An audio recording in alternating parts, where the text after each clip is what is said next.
Good morning dear friends, मैं doctor Mahendra Saran. स्वागत है हमारे YouTube channel English literature academy पे। तो डियर स्टूडेंट, आज हम इस वीडियो में बात करने जा रहे हैं बीए थर्ड ईयर की, क्योंकि बीए थर्ड ईयर के छात्रों का एग्ज़ाम इसी महीने में है और आगामी सप्ताह में ही उन बच्चों का पेपर है। तो जो भी आरयू के, ब्रज यूनिवर्सिटी के और मत्स्य यूनिवर्सिटी के जो छात्र हैं वो सभी इसे विशेष रूप से देखें, क्योंकि इस वीडियो से उन्हें बहुत फ़ायदा होने वाला है। तो आप ज़्यादा से ज़्यादा लाइक और सब्सक्राइब करें और इस वीडियो को बड़े ध्यान से सुनें। तो आइए अब हम शुरू करते हैं। देखिए, आपका पेपर जो है वो 28-29 को और अगले महीने 1 अप्रैल को, 1 मई को ये पेपर है, यानी कि कुछ ही इन 10-15 दिन के अंदर अंदर आपका ये दोनों पेपर हो जाएंगे। तो आपको पेपर कैसे करना है, किस तरह से आप 90% स्कोर कर सकते हो। तो देखो, पहले अपन बात करते हैं फर्स्ट पेपर की।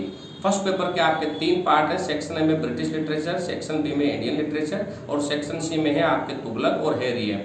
तो छात्रों, हम बात करेंगे कि जो ब्रिटिश पोइट्री है, उस ब्रिटिश पोइट्री में इस साल के लिए मेरे अकॉर्डिंग जो आंशिक रूप से जिनकी पॉसिबिलिटी बनती है, उसमें आप Dover Beach, sea and the skylark और a prayer for my daughter और प्लूड, ये 4 कविताएं ऐसी है जो सबसे महत्वपूर्ण है और इन्हीं में से प्रश्नों के आने की पूरी संभावना है और इन्हीं में से ही आपके एक्सप्लेनेशन के आने की पूरी संभावना है, क्योंकि आपका पहला जो सेक्शन आएगा वो एक्सप्लेनेशन का है।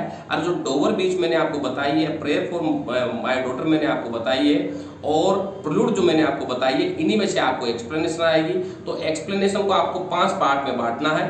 रेफरेंस, कॉन्टेक्स्ट, समरी, एक्सप्लेनेशन करने के बाद डिफिकल्ट वर्ड और फिर क्रिटिकल नोट। क्रिटिकल नोट में वो थीम वगैरह, राइम वगैरह, फिगर ऑफ स्पीच वगैरह, ये सारा सब कुछ आपको लिखना है। अब आ जाइए आपको सेक्शन बी में। सेक्शन बी में हमारे पास में दया पवार की है, बहुत अच्छी पोएम है, वो ग्रेट पोइट है। चित्रकांत महापात्रा की द इलेक्शन है। ONV ग्रुप की हमारे पास में द स्टेयर है।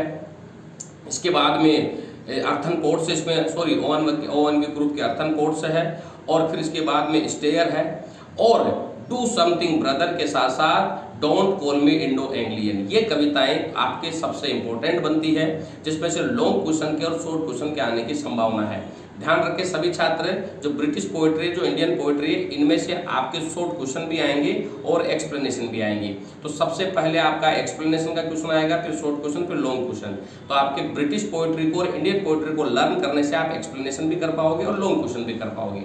अब मैं बात करना चाहूँगा ड्रामा में से हमें तुगलक लर्न करना है। जिन बच्चों की हिस्ट्री है वो तुगलक के बारे में जानते हैं और तुगलक के बारे में मैं आपको बता दूं, इसके 3 ही क्वेश्चन पूछे जाते हैं कि तुगलक को मूर्ख शासक क्यों कहा जाता है, तुगलक की असफलताओं के क्या कारण है और उसके राजनीतिक विचारधारा के बारे में आप बताइए।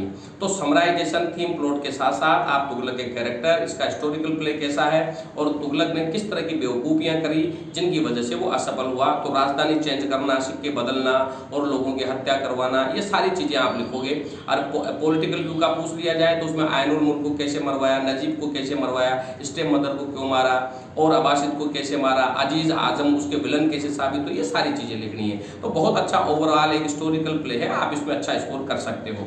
अब मैं बात करूंगा सेकंड पेपर की। तो सेकंड पेपर में आपके ज़्यादा कुछ है नहीं है, आपके इसमें स्टोरीज है। स्टोरीज में आपके रूट्स से बहुत अच्छी स्टोरी है और इसके आने की पूरी संभावना है। और रूट्स के अलावा मैं इसमें a kitchen in the corner of the house है और माई बिलव्ड कैरेक्टर, ये एक बहुत अच्छी कविता है और लास्ट में बर्थडे, इनके आने की पूरी संभावना है। हाँ, अगर आप इसमें श्रोड भी याद कर लोगे तो इसमें ज़्यादा बेटर रहेगा, क्योंकि गीसू, माधव और बुधिया की कहानी है इसमें और रूट्स में ज़्यादा कुछ है नहीं। हिंदू और मुस्लिम परिवार की कहानी है जिसमें डॉक्टर रूपचंद है और अम्मा है और माई बिलव्ड कैरेक्टर में इसमें दादी अम्मा का कैरेक्टर है, आरती है, प्रीति है और माधव है।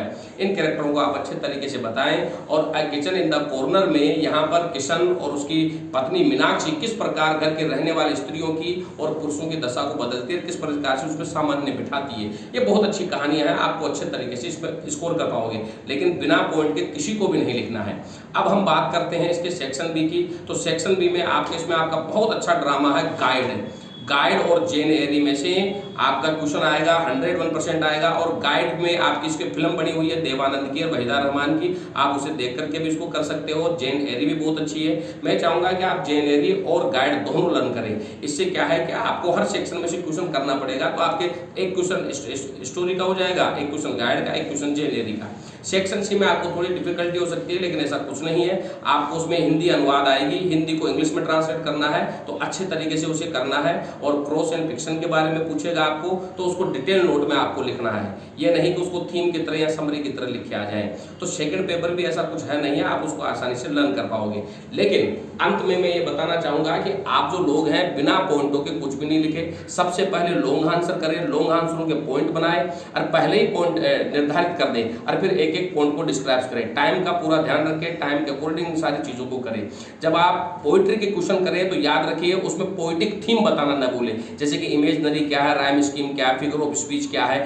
जो प्रश्न मेन रूप से पूछा जाए उसको आप ज्यादा डिस्क्राइब करना है। और 10 से 12 पॉइंट में बिना कोई भी क्वेश्चन 10 से 12 पॉइंट के बिना आप नहीं करोगे, क्वेश्चन में भी पॉइंट में भी आप पॉइंट बना करके करोगे। इस तरह से I hope you will get a better result और आप अच्छे स्कोर कर पाओगे। वीडियो कैसा लगा लाइक और सब्सक्राइब जरूर करें। जिन भी छात्रों को ऑथेंटिक नोट्स की जरूरत है, सीरीज से न पढ़े, पासबुकों से न पढ़े, आप ओरिजिनल किताबों से पढ़े। हमारे पास में यहाँ पर हैंड रिटन और प्रिंटेड नोट्स है। जिन भी छात्रों को नोट्स की जरूरत है उन्हें बहुत ही कम कीमत में नोट्स मिल सकते हैं। मेरे फोन नंबर है 9928669902 8963043837। Thank you.